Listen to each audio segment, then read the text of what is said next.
ਵਾਹਿਗੁਰੂ ਜੀ ਕਾ ਖਾਲਸਾ ਵਾਹਿਗੁਰੂ ਜੀ ਕੀ ਫਤਿਹ। ਸਤਿਨਾਮ ਵਾਹਿਗੁਰੂ ਸਾਹਿਬ ਜੀ। ਮਨ ਮਾਇਆ ਕੈ ਰੰਗ ਰਲਿਓ ਨਿਕਸਤ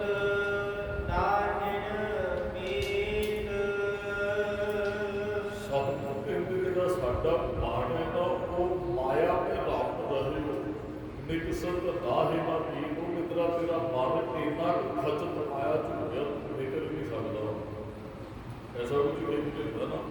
ਹੁਣ ਉਹ ਕਈ ਵਾਰੀ ਇੰਨਾ ਕੁ ਗਲਤ ਧਸ ਜਾਂਦਾ ਹੈ ਫਿਰ ਯਤਨ ਕੀਤਿਆਂ ਵੀ ਬਾਹਰ ਨਹੀਂ ਨਿਕਲਦਾ। ਯਤਨ ਕੀਤਿਆਂ ਵੀ ਬਾਹਰ ਨਹੀਂ ਨਿਕਲਦਾ। ਦਾਸ ਨੇ ਵੀ ਬੇਨਤੀ ਕੀਤੀ ਬਹੁਤ ਮਾਇਆ ਦੀ ਗੱਲ ਕੀਤੀ ਮਹਾਰਾਜ ਦੇ ਭੋਗ ਦੇ ਸੁਚੇਤਾਂ ਦੇ ਅੰਦਰ ਵਾਰ-ਵਾਰ ਦੋ ਤਿੰਨ ਸਲੋਕਾਂ ਤੋਂ ਬਾਅਦ ਫਿਰ ਮਾਇਆ ਦੀ ਗੱਲ ਫਿਰ ਮਾਇਆ ਦੀ ਮਾਇਆ ਬਹੁਤ ਤਰੀਕੇ ਨਾਲ ਚੱਲਦੀ ਹੈ ਸਾਨੂੰ। ਬਚਨ ਦਾਸ ਤਕਰੀਬਨ ਚੇਤੇ ਕਰਾਉਂਦਾ ਆਪ ਜੀ ਜੈਸੀ ਆਗਨ ਕੁਦਰਤ ਮੈਂ ਤੈਸੀ ਬਾਹਰ ਮਾਇਆ ਮਾਇਆ ਅਗਨ ਸਾਡੀ ਕੋ ਜਿਹੀ ਕਰਦੇ ਖੇਲ ਰਚਾਇਆ ਜਾ ਕੇ ਸੁਭਾਣਾ ਤਾਂ ਜਪਿਆ ਪ੍ਰਵਾਨ ਪੜਾ ਲਿਵ ਛੁਟਕੀ ਲੱਗੀ ਤ੍ਰਿਸ਼ਨਾ ਮਾਇਆ ਮਾਇਆ ਦੇ ਅਨੇਕਾਂ ਮਾਇਆ ਕੋਈ ਕਰੰਸੀ ਨਹੀਂ ਹੈ ਕਦੇ। ਹਾਂ ਇਹਦਾ ਇੱਕ ਰੂਪ ਜ਼ਰੂਰ ਹੈ ਜਿਹੜੀ ਕਰੰਸੀ ਹੈ ਡਾਲਰ ਵੇਚ ਲਓ ਰੁਪਈਆ ਵੇਚ ਲਓ ਇਹ ਇੱਕ ਰੂਪ ਹੈ ਮਾਇਆ ਦਾ। ਮਾਇਆ ਬਹੁਤ ਜਿਵੇਂ ਇੱਕ ਦਰਖਤ ਹੈ। ਹੁਣ ਦਰਖਤ ਦੇ ਨਾਲ ਫਲ ਵੀ ਹੈ ਫੂਲ ਵੀ ਲੱਗਾ ਹੁੰਦਾ ਹੈ। ਦਰਖਤ ਨੂੰ ਟਾਹਣੀਆਂ ਵੀ ਨੇ ਪੱਤੇ ਵੀ ਨੇ। ਦਰਖਤ ਹੈ ਉਹ ਕੋਈ ਟਾਹਣੀ ਦੇ ਕੇ ਥੱਲੇ ਆਪਾਂ ਕਹਿੰਦੇ ਜੀ ਟਾਹਣੀ ਦੇ ਕੋਈ ਦਰਖਤ ਤੇ ਨਹੀਂ ਡਿੱਗਿਆ। ਇਸ ਤਰ੍ਹਾਂ ਮਾਇਆ ਦੇ ਅਨੇਕਾਂ ਰੂਪ ਨੇ। ਗੁਰੂ ਅਰਜਨ ਸਾਹਿਬ ਮਹਾਰਾਜ ਨੇ ਸ਼ਬਦ ਮਹਾਰਾਜ ਕਹਿੰਦੇ ਬਹੁ ਰੰਗ ਮਾਇਆ ਬਹੁ ਬਿਦ ਦੇਖੀ। ਕਹਿੰਦੇ ਅਸੀਂ ਮਾਇਆ ਬਹੁਤ ਤਰੀਕਿਆਂ ਦੀ ਦੇਖੀ ਹੋਈ ਹੈ ਵੀ ਮਾਇਆ ਕਰੰਸੀ ਨਹੀਂ ਹੈ ਕਦੇ ਇੱਕ ਰੂਪ ਹੈ ਸਾਨੂੰ ਮਾਇਆ। ਅਸਲ ਵਿੱਚ ਨਾ ਜਿਹੜੇ ਬੰਦੇ ਤੁਹਾਨੂੰ ਇਹ ਧੋਖਾ ਦਿੰਦੇ ਨੇ ਉਹਨਾਂ ਨੂੰ ਮਾਇਆ ਦਾ ਪਤਾ ਹੀ ਨਹੀਂ। ਜਿਹੜੇ ਕਹਿੰਦੇ ਜੀ ਇਹ ਬਾਬਾ ਜੀ ਮਾਇਆ ਨੂੰ ਹੱਥ ਨਹੀਂ ਲਾਉਂਦੇ ਉਹ ਕਈਆਂ ਦੀ ਗੱਲ ਕਰਦੇ ਵੀ ਇਹਨੇ ਹੱਥ ਨਹੀਂ ਲਾਉਂਦੇ ਅਸਲ ਦੇ ਅੰਦਰ ਉਹ ਮਾਇਆ 'ਚ ਗਰਸੇ ਹੁੰਦੇ ਆ। ਇਹ ਤੇ ਇੱਕ ਹੀ ਰੂਪ ਹੈ ਕਰੰਸੀ ਜਿਹੜੀ ਮਾਇਆ ਦਾ। ਮਾਇਆ ਜੇ ਹਾਲ ਵਿਸਰੇ ਉਹ ਉਪਜੇ ਭਾਉ ਦੂਜਾ ਲਾਇਆ ਭਾਉ ਦੂਜਾ ਹੀ ਤੇ ਮਾਇਆ ਹੈ ਉਹ ਕਿਸੇ ਤਰੀਕੇ ਦੀ ਹੋ ਸਕਦੀ ਹੈ। ਮਹਾਰਾਜ ਨੇ ਕਿਹਾ ਵੀ ਬਹੁਤ ਤੱਕ ਮਾਇਆ ਬਹੁਤ ਮੈਨੂੰ ਦੇਖੀ ਕਲਮ ਕਾਗਜ਼ ਸਿਆਣਪ ਲਿਖੀ। ਮਹਾਰਾਜ ਕਹਿੰਦੇ ਕੋਈ ਲਿਖਾਰੀ ਹੋਵੇ ਨਾ ਲਿਖਾਰੀ ਉਹਦੇ ਹੱਥ 'ਚ ਕਲਮ ਹੈ ਕਾਗਜ਼ ਹੈ ਤੇ ਸਿਆਣਪ ਦੇ ਰੂਪ 'ਚ ਲਿਖਦੀ। ਸਿਆਣਾ ਮਤਲਬ ਉਹ ਲਿਖਦਾ ਕਵਿਤਾ ਬਣਾ ਸਕਦਾ ਹੈ ਕੋਈ ਸਮਾਜ ਨੂੰ ਚੰਗੀ ਸੇਧ ਦੇਣ ਵਾਲਾ ਕੋਈ ਗੀਤ ਲਿਖ ਸਕਦਾ ਹੈ ਕੋਈ ਉੱਥੇ ਕਹਾਣੀ ਦੇ ਰੂਪ ਵਿੱਚ ਕਿਸੇ ਨੂੰ ਸਿੱਖਿਆ ਦੇ ਸਕਦਾ ਹੈ ਕੋਈ ਇਤਿਹਾਸ ਲਿਖ ਸਕਦਾ ਕੋਈ ਗੁਰਬਾਣੀ ਦੀਆਂ ਪੋਥੀਆਂ ਲਿਖ ਸਕਦਾ ਹੈ। ਪਰ ਮਹਾਰਾਜ ਕਹਿੰਦੇ ਉਹ ਕਲਮ ਕਾਗਜ਼ ਤੇ ਸਿਆਣਪ ਵੀ ਮਾਇਆ ਹੈ। ਜੇ ਉਹਦੇ ਅੰਦਰ ਹੰਕਾਰ ਵੀ ਮੇਰੇ ਵਰਗਾ ਰਾਈਟਿੰਗ ਹੋਣੀ ਹੈ ਸੰਸਾਰ ਦੇ ਉਹ ਕਲਪ ਵੀ ਮਾਇਆ ਹੈ ਉਹ ਕਾਗਜ਼ ਵੀ ਸਾਹਮਣੇ ਪਿਆ ਮਾਇਆ ਹੈ। ਮਹਾਰਾਜ ਕਹਿੰਦੇ ਉਹ ਸਿਆਣਪ ਵੀ ਮਾਇਆ ਹੈ ਜਿਹੜਾ ਕਹਿੰਦਾ ਇਹ ਮਾਇਆ ਹੀ ਤੇ ਹੈ। ਜੇ ਕੋਈ ਕੀਰਤਨੀਆ ਸਿੰਘ ਕਵੇ ਮੇਰੇ ਵਰਗਾ ਕੀਰਤਨ ਕੋਈ ਨਹੀਂ ਕਰਦਾ ਮੇਰੀ ਤੇ ਬਹੁਤ ਕਮਾਲ ਹੈ। ਮੇਰੇ ਵਰਗਾ ਬੜਾ ਝੂਠ ਬੋਲਣ ਵਾਲਾ ਕਵੇ ਵੀ ਮੇਰੇ ਕਰਕੇ ਕੋਈ ਕਥਾ ਨਹੀਂ ਕਰਨਾ ਜੋ ਸਭੇ ਨੂੰ ਲੋੜਿਆ। ਮਹਾਰਾਜ ਕਹਿੰਦੇ ਸਭ ਕੁਝ ਮਾਇਆ ਹੈ। ਬਹੁਤ ਬੇਟ ਵੇਖੀ ਨੇਕਾਂ ਤਰੀਕੇ ਨਾਲ ਗ੍ਰਸਤੀ ਹੈ। ਸਭ ਮਹਾਰਾਜ ਕਹਿੰਦੇ ਅਸੀਂ ਦੇਖਿਆ ਮਹਿਰ ਰੂਪ ਹੋਏ ਦੇਖਿਆ ਖਾਨ ਮਾਇਆ ਚ ਗ੍ਰਸਿਆ ਮਹਿਰ ਰੂਪ ਖਾਨ ਇੱਕ ਚੌਧਰੀ ਕਹਿੰਦੇ ਸਰਪੰਚ ਕਹਿ ਲਓ ਮੁਖੀਆ ਪਿੰਡ ਦਾ ਕੋਈ CM ਕਹਿ ਲਓ PM ਕਹਿ ਲਓ ਕੋਈ MLA ਕਹਿ ਲਓ ਕਿ ਜਿਹੜਾ ਪਦਵੀ ਤੇ ਬੈਠੇ ਮਹਿਰ ਰੂਪ ਖਾਨ ਨੂੰ ਕਹਿੰਦੇ ਜੋ ਕਹੇ ਕਿ ਮੇਰੇ ਵਰਗਾ ਕੋਈ ਲਿਖਤੀ ਨਹੀਂ ਹੈ। ਮਨ ਕਹਿੰਦੇ ਵੀ ਮਾਇਆ ਹੀ ਹੈ ਮਾਇਆ ਦਾ ਗ੍ਰਸਿਆ ਜਾਂਦਾ। ਕੋਈ ਵੀ ਮਨੁੱਖ ਕਰ ਸਕਦਾ ਹੈ ਮੇਰੇ ਵਰਗਾ ਕੋਈ ਬੋਲ ਨਹੀਂ ਸਕਦਾ ਮੇਰੇ ਵਰਗਾ ਕੋਈ ਕੀਰਤਨ ਨਹੀਂ ਕਰ ਸਕਦਾ ਮੇਰੇ ਵਰਗਾ ਕੋਈ ਸਿਆਣਾ ਨਹੀਂ ਹੈ। ਉਹ ਮੇਰੀ ਜਿਹੜੀ ਇਹ ਸਾਰਾ ਕੁਝ ਮਾਇਆ ਦਾ ਰੂਪ ਹੈ।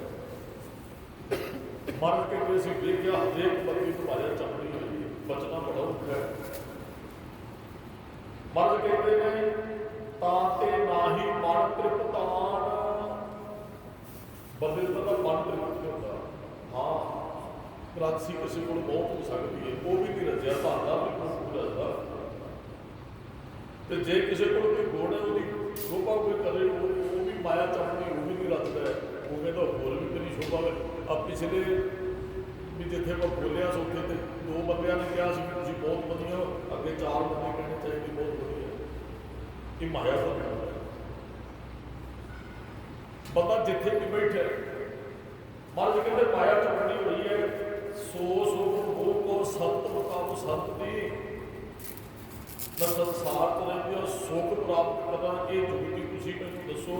तृष्णा पूजे मन तृप्तामो, मेरी तृष्णा पूजे मन तृप्त हो जाए।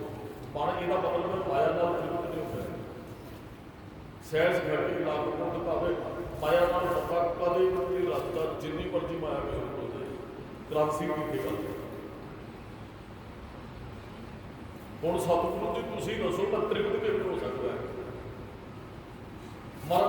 ਮਾਰੇ ਦੇ ਅਗਲੇ ਬਚਨ ਕੇ ਆਸ ਪਵਨ ਹਸਤ ਅਸਵਾਦੀ। ਆਸ ਪਵਨ ਪਵਨ ਹਵਾ ਨੂੰ ਕਹਿੰਦੇ, ਆਸ ਘੋੜੇ ਨੂੰ ਕਹਿੰਦੇ। ਕਹਿੰਦੇ ਕਿਸੇ ਕੋਲ ਬਹੁਤ ਕੀਮਤੀ ਘੋੜੇ ਹਵਾ ਦੀ ਤਰ੍ਹਾਂ ਤੇਜ਼ ਚੱਲਣ ਵਾਲੇ ਹੋਣ, ਕਹਿੰਦੇ ਵੀ ਪਾਇਆ। ਜੇ ਮਹਾਰਾਜ ਹੁਣ ਬਾਣੀ ਲਿਖਦੇ ਫਿਰ ਤਾਂ ਗੱਡੀਆਂ ਕਹਿਣਾ ਕਿ ਕੋਲ ਗੱਡੀ ਚੱਲੀ ਹੈ ਤੇ ਉਹ ਵੀ ਇੱਕ ਮਾਇਆ ਹੈ। ਉਹ ਕਹਿੰਦਾ ਨਾ ਕਈ ਵਾਰੀ ਬੰਦਾ ਉਹ ਕਿਸੇ ਨੇ ਗੱਡੀ ਨਵੀਂ ਲੈ ਕੇ ਕਹਿੰਦਾ ਜੀ ਆਪਾਂ ਨੇ 10 ਸਾਲ ਪਹਿਲਾਂ ਚਲਾਈ ਹੋਈ ਹੈ। ਮਤਲਬ ਉਹ ਨਹੀਂ ਹੈ ਵੀ ਕਿਸੇ ਨੂੰ ਕੁਝ ਲਿਆਂਦਾ ਨਹੀਂ, ਕੋਈ ਮਤਲਬ ਨਹੀਂ। ਪਰ ਫਿਰ ਉਹ ਜੇ ਹੰਕਾਰ ਬੋਲਣਾ ਪਾਈਏ ਵੀ ਜਿਹੜੇ ਮੈਂ 10 ਸਾਲ ਪਹਿਲਾਂ ਚਲਾ ਕੇ ਛੱਡੀ ਹੈ ਗੱਡੀ, ਮਾਇਆ ਨੇਕਾਂ ਦੀ ਗੱਲ ਚੱਲਦੀ ਹੈ। ਹਾਂ ਜਿੰਨਾ ਵੀ ਕੋਈ ਚੀਜ਼ ਕਿਸੇ ਵਾਸਤੇ ਸਾਈਕਲ ਵੀ ਗੱਡੀ ਹੈ। ਮਤਲਬ ਤੁਸੀਂ ਰੱਸੀ ਵਾਲਾ ਨੂੰ ਦੇਖੋ, ਉਹ ਕਹਿੰਦਾ ਮੈਂ ਗੱਡੀ ਚਲਾ ਰਿਹਾ, ਉਹਦੇ ਵਾਸਤੇ ਉਹ ਗੱਡੀ ਹੈ। ਰਕਸ਼ੇ ਵਾਲੇ ਵਾਸਤੇ ਰਕਸ਼ਾ ਹੀ ਗੱਡੀ ਹੈ। ਜਿੰਨੇ ਕੋ उपयोग का मार पड़ता है माया बेटा मतलब करोड़ रुपये की भी लैके वो वास्ते कोई गल नहीं है। महाराज कहते सानू अनेकों तरीकों माया साढ़े चोआ चंदन सेज सुंदर नारी ਇਹਦਾ भी ये भी माया है। जो मेरे वर्गा कोई को नहीं लाऊंगा वो कहता कि मैं तो इन्ने का मैं 10,000 तो शुरू होता जो मैं शुरू कर दिया। महाराज कहते सारी माया चल रही है कितने किस तरीके किसी का घर सोना है वो भी माया है। किसी के घर वाले चंगे ने, घर वाली पत्नी चंगी, बच्चे चंगे, वो भी दसदा मेरे बच्चे बड़े लैक ने। किसी न किसी रूप में चंबड़ी माया ही है। जे नलैक ने वो भी दस दो वो भी माया च बेड़िया जो चंगे ने वो भी माया कितने कितने सारा जो माया का रूप है। जो सब कई नहीं पता भी लगता भी मैं माया की वो पकड़ के अंदर ही जगत के अंदर है। मर्द कहते नट नाटक अखाड़े गाया, नट नाटक वेखने अखाड़े गाया, ये भी सारी माया है। तां ते मन संतोख ना पाया। इन्होंने चीज़ों का मन च संतोख नहीं होता है। कठा कोई मर्जी कर लो, रजना पूर्ण संतोख नाल ही है। बिना संतोख नहीं को राजे वो संतोख हो सकता है किसी रक्षे वाले के अंदर आदमी को नहीं हो सकता है। संतोख ना आवे किसी को दस ने एक दो बारी बेनती की। अमेरिका का कोई बंदा सी कहते उन्हें पता नहीं कदम 100 करोड़ ना वो काफ़ी पैसा चलो जिन्ना मैंने टारगेट एक मिलया 100 करोड़ रुपया इकट्ठा करना। जो पैसे ज़्यादा सर मैं किसी को बेनती कर रहा वो चढ़ाई कर गया। किसी ने पूछा कहते जी तृप्ति है बहुत कुछ है। कहना नहीं टारगेट ज़्यादा सी अज उतों तक नहीं पहुँचे। तृप्ति नहीं है किसी गल के। संतोख तो बगैर तृप्त नहीं करो। माया चलती अनेकों रूप के अंदर अर्जुन साहिब जी कहते हैं तगत सभा मंडल तो नीचे तगत सभा लगनी तो नीचे ये सारी माया। मेरे तो 10 बंदे मेरे कोल आके बैठ 10 बंदे मेरे को मदद मंगण आते ये सारी माया की खेड। सगल मेवे सुंदर बगीचे बाग लाने मेवे खान की ये भी माया। मैं खाना बहुत होनी है वधिया खाने वाले फिर महाराज कहते खसम साल किए 10 भूख तां का कुट रोए रोएगा। अज डॉक्टर कहते बहुता नहीं खाना। जिन्हें तुम हॉस्पिटल से गेड़ा मारे हो जिन्हें बहुते खा के बीमार हुए हैं भुख नाल बीमार बंदे नहीं तो हॉस्पिटल करना भी आप खा लिया तो बीमार हो गया जी वो एडमिट कराया कहने लगे जी फालतू खाता रहा। निके निके बच्चों को शुगर हुई है लेकिन माँ प्यो ने ढकता नहीं खाता तो बच्चों को चिंता नहीं आई। ढंग तरीका माँ प्यो को नहीं सी खाता वो बच्चों पर भी असर कर गया। निके निके बच्चे महाराज कहते अनेकों तरीकों भाई ये माया सब चलती हुई है। ਅਖੇੜ ਬਿਰਤ ਰਾਜਨ ਕੀ ਲੀਲਾ ਮਨ ਨਾ ਸੁਹੇਲਾ ਪਰਪੰਚੀ ਦਾ ਮਨ ਵੀ ਸੁਖੀ ਹੋਇਆ ਪਰਪੰਚੀ ਦਾ ਪਰਪੰਚ ਚ ਰਚਿਆ ਹੋਇਆ ਮਨ ਸੁਖੀ ਕਦੋਂ ਹੈਗਾ ਜਿਹਦੇ ਸ਼ਬਦ ਨਾਲ ਮਿਲੇਗਾ ਜਿਹਨੇ ਮਾਇਆ ਤੋਂ ਕੱਢਦਾ ਕਿਰਪਾ ਉਧਰ ਬੰਦੇ ਦੀ ਸਰਬ ਸੁਖ ਇਹੋ ਆਨੰਦ ਰਹਿਆ ਕਹਿੰਦੇ ਸਰਬ ਸੁਖ ਤੇ ਆਨੰਦ ਕਦੋਂ ਮਾਨੇ ਪ੍ਰਾਪਤ ਕੀਤਾ ਸਾਧ ਸੰਗ ਹਰਿ ਕੀਰਤਨ ਗਾਇਆ ਕਹਿੰਦੇ ਸਾਧ ਸੰਗਤ ਚ ਕੀਰਤਨ ਗਾਇਆ ਤੇ ਨਾਮ ਆਨੰਦ ਪ੍ਰਾਪਤ ਹੋਇਆ ਆਨੰਦ ਮਾਇਆ ਚੋਂ ਨਹੀਂ ਪ੍ਰਾਪਤ ਹੋਇਆ ਜਾ ਕੇ ਹਾਲ ਧਨ ਸੋਈ ਸੁਹੇਲਾ ਜਿਹਦੇ ਕੋਲ ਹਾਲ ਧਨ ਸੁਹੇਲਾ ਸੁਖੀ ਉਹ ਹੈ ਪ੍ਰਭ ਕਿਰਪਾ ਤੇ ਸਾਧ ਸੰਗ ਮੇਲਾ ਪ੍ਰਭੂ ਦੀ ਕਿਰਪਾ ਨਾਲ ਸਾਧ ਸੰਗ ਤੋਂ ਮਿਲ ਗਿਆ ਜੀ ਨਾਮ ਦਾ ਹੀ ਹੈ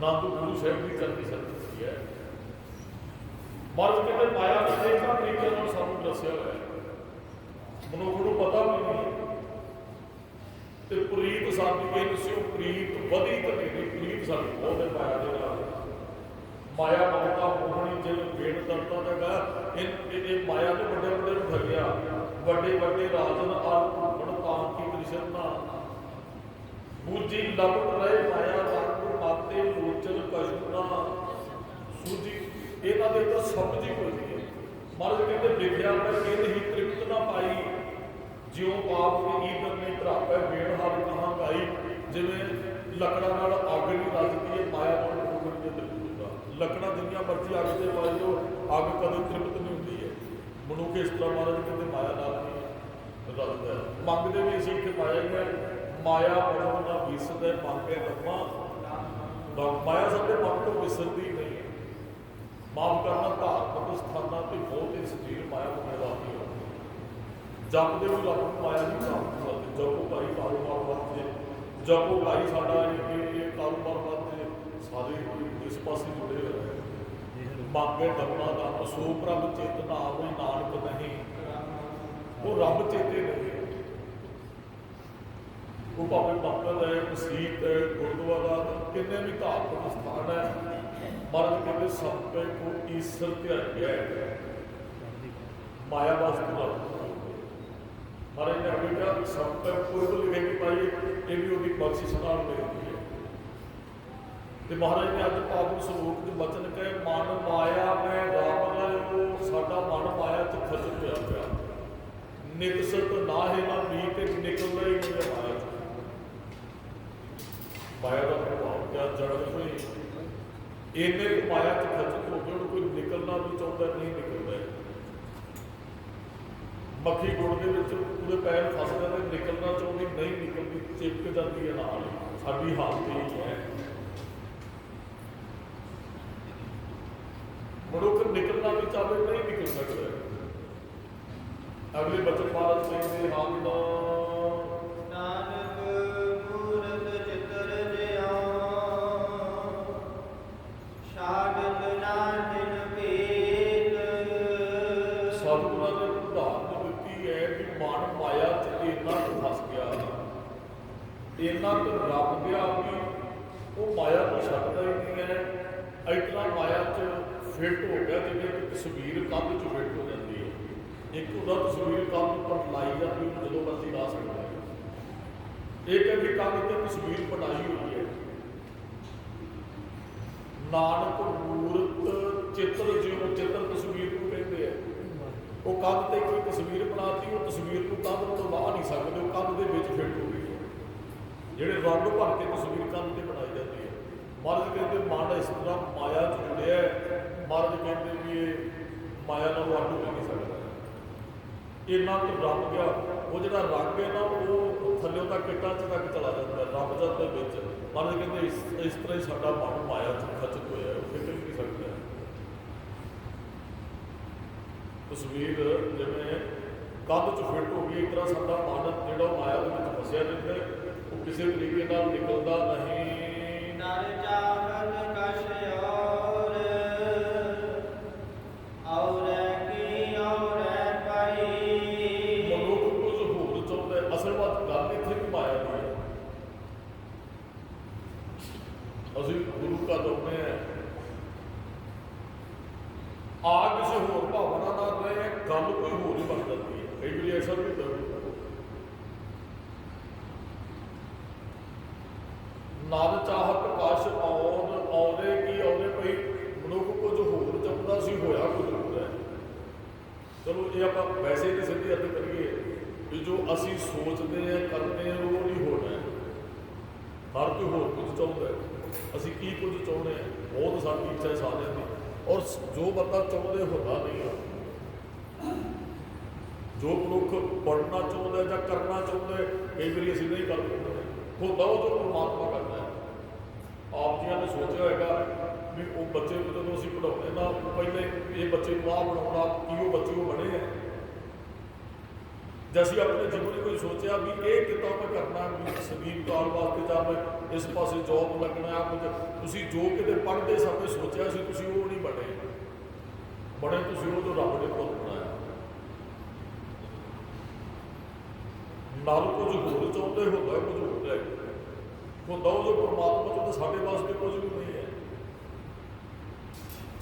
ਅਸੀਂ ਸੋਚ ਜ਼ਰੂਰ ਸਕਦੇ ਹਾਂ। ਉਦਾਸ ਬੇਨਤੀ ਕਰਦਾ ਤਾਂ ਬਾਬੇ ਪ੍ਰਿਥੀ ਚੰਦ ਤੇ ਬੀਬੀ ਕਰਮੋਂ ਨੇ ਨਾ ਸੋਚਿਆ ਸੀ ਕਿ ਗੁਰੂ ਅਰਜਨ ਸਾਹਿਬ ਦੇ ਘਰੇ ਜਿਹੜੀ ਕੋਈ ਲਾਭ ਹੋਣੀ ਹੈ ਤੇ ਭਗਤ ਸਾਹਿਬ ਸਾਡੇ ਕਬਜ਼ੇ 'ਚ ਆ ਜਾਣਾ, ਸਾਡਾ ਪੁੱਤਰ ਗੱਦੀ ਤੇ ਬੈਠ ਜਾਏਗਾ, ਸਾਰਾ ਕੁਝ ਸਾਡੇ ਕੋਲ। ਉਹ ਲੋਭੀ ਸਨ ਧਨ ਦਾ ਲੋਭੀ ਇਹੋ ਜਿਹੇ ਸੋਚਦਾ ਹੈ। ਆ ਇਸ ਸ਼ਬਦ ਦੇ ਅਰਥ ਇਹ ਹੀ ਹੈ ਵੀ ਧਨ ਵਾਸਤੇ ਮਨੁੱਖ ਕੁਝ ਹੋਰ ਸੋਚਦੇ ਹੁੰਦਾ, ਕੁਝ ਹੁੰਦਾ ਹੈ। ਉਹ ਸੋਚੀ ਬੈਠੇ ਸਨ ਵੀ ਇਹ ਇੱਕ 15-16 ਸਾਲ ਦੇ ਵਿਆਹ ਹੋ ਗਏ, 20 ਸਾਲਾਂ ਬਾਅਦ ਗੁਰੂ ਹਰਗੋਬਿੰਦ ਸਾਹਿਬ ਦਾ ਪ੍ਰਕਾਸ਼ ਹੋਇਆ ਸੀ। ਗੁਰੂ ਹਰਗੋਬਿੰਦ ਸਾਹਿਬ ਦੇ ਜਦੋਂ ਮਾਂ ਗੰਗਾ ਨੂੰ ਇਸ ਗੱਲ ਦਾ ਪਤਾ ਲੱਗਾ ਵੀ ਸਾਡੇ ਸ਼ਰੀਕ ਸਾਡੇ ਮਰਨ ਦੀ ਉਡੀਕ ਕਰ ਰਹੇ, ਇਹਨਾਂ ਦੇ ਘਰੇ ਕਿਹੜੀ ਗੱਲ, ਉਹ ਗੱਲ ਸ਼ੇਅਰ ਕੀਤੀ ਮਾਂ ਗੰਗਾ ਜੀ ਗੁਰੂ ਅਰਜਨ ਸਾਹਿਬ ਜੀ ਨਾਲ। ਮਹਾਰਾਜ ਰੋ ਵੀ ਪਏ।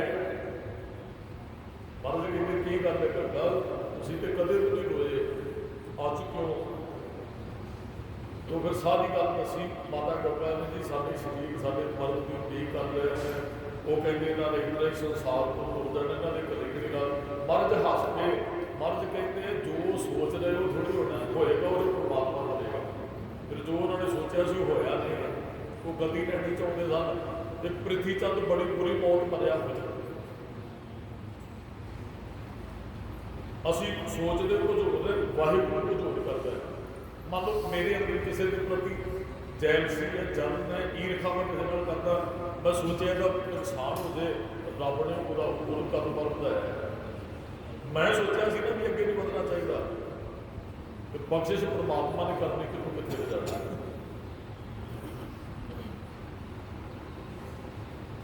बहुतिया ने सोचा भी नहीं सी भी आ कुछ मिलेगा, उन्होंने मिलिया। बहुतिया ने नहीं सी सोचा मेरी हालत हो जी होगी, निकल गया उन्होंने हथों को सब।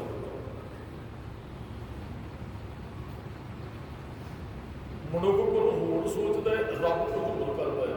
असी जो सोचा सी वो नहीं होया, वो तो परमात्मा ने किया। इतने महाराज कहते नर चाहत कछ औरे की औरे कई, मनुख कुछ होर करना चाहता सी, रब ने होर का होर ही कर दिता है। कहते मनुख चितवत रहे उठ गौर, कहते चित बुला रहा ठगी मारने वास्ते, ठगौर ठगना होता है। नर चाहत का नर के जो गवाढ़िया की जमीन भी मेरे को आ जाए, यदा नुकसान हो जाए, मेरा फायदा हो जाए, आई सोचते मनुख अपना नुकसान कोई नहीं चाहता। महाराज ने आप सिद्धे जे बचन कर लिए, असी सारे सुख मंगण आते हैं कि सारे सुखी हैं जो सुख मंगते हैं। सुखी वो ने जोड़े सुख दुख तेरी आज्ञा प्यारे दूजी ना ही जाए, सुखी वो ने।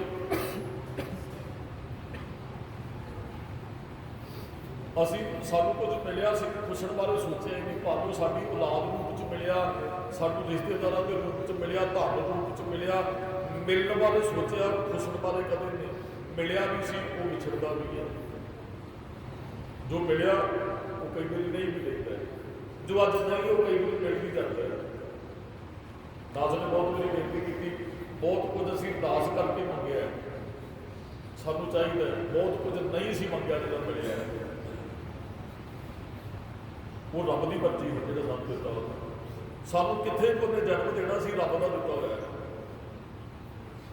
ਕਈਆਂ ਨੂੰ ਉਹ ਜਨਮ ਵੀ ਉੱਥੇ ਦਿੰਦਾ ਜਿਹੜੇ ਬਚਪਨ ਤੋਂ ਰਾਜੇ ਨੇ, ਤੇ ਕਈਆਂ ਨੂੰ ਉਹ ਗਰੀਬਾਂ ਦੇ ਘਰੇ ਜਨਮ ਦੇ ਕੇ ਫਿਰ ਰਾਜੇ ਬਣਾ ਦਿੰਦਾ ਹੈ। ਕਈਆਂ ਨੂੰ ਰਾਜਿਆਂ ਨੂੰ ਵੀ ਉਹ ਕੰਗਾਲ ਕਰ ਦਿੰਦਾ ਹੈ।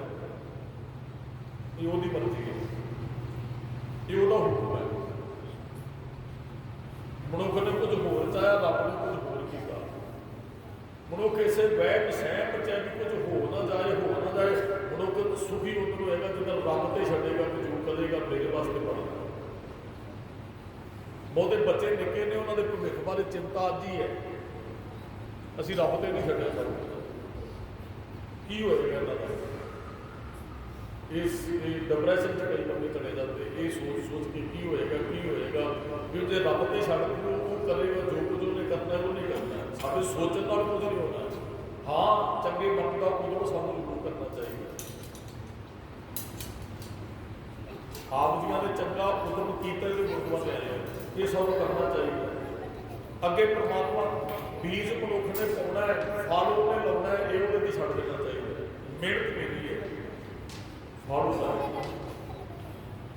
ਕਹਿੰਦੇ ਫਸਲ ਬੀਜੀ ਕਿਸੇ ਨੇ ਤੇ ਉਹ ਫਸਲ ਚੰਗੀ ਵੀ ਨਿਕਲੀ, ਤੇ ਕਈ ਵਾਰੀ ਬਾਰਿਸ਼ ਹੁੰਦੀ ਸੀ ਤੇ ਬਾਰਿਸ਼ ਨਹੀਂ ਸੀ ਪੈਂਦੀ ਤੇ ਫਸਲ ਖਰਾਬ ਵੀ ਹੋ ਜਾਂਦੀ, ਸੁੱਕ ਸੜ ਜਾਂਦੀ ਜਦੋਂ ਪੱਕਣ ਤੇ ਹੁੰਦੀ।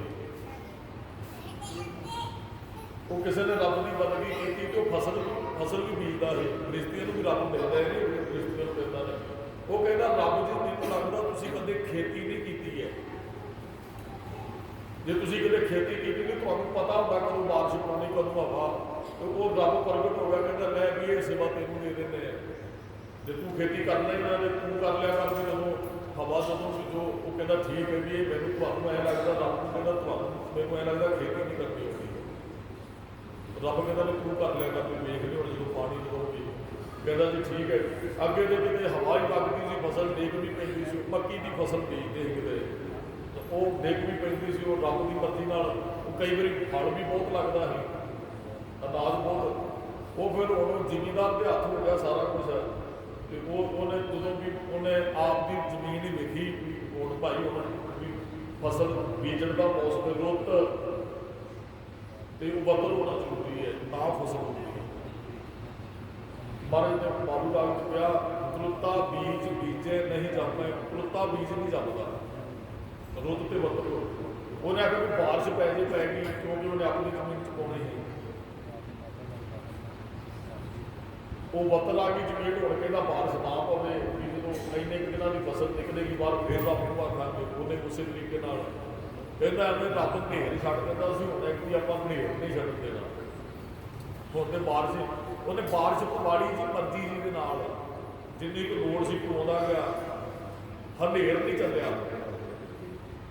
ਉਹ ਜਦੋਂ ਫਸਲ ਪੱਕ ਗਈ, ਥੋੜੀ ਛੋਟੀ ਫਸਲ ਖੜੀ ਹੈ, ਜਦੋਂ ਛਲੀਆਂ ਲੱਗੀਆਂ ਉਹਦੇ ਵਿੱਚ ਫਾੜੀ ਨਹੀਂ ਪਿਆ, ਸਿਰਫ ਛਲੀਆਂ ਜ਼ਰੂਰ ਦੇ ਸੀਗੀਆਂ ਜ਼ਰੂਰ।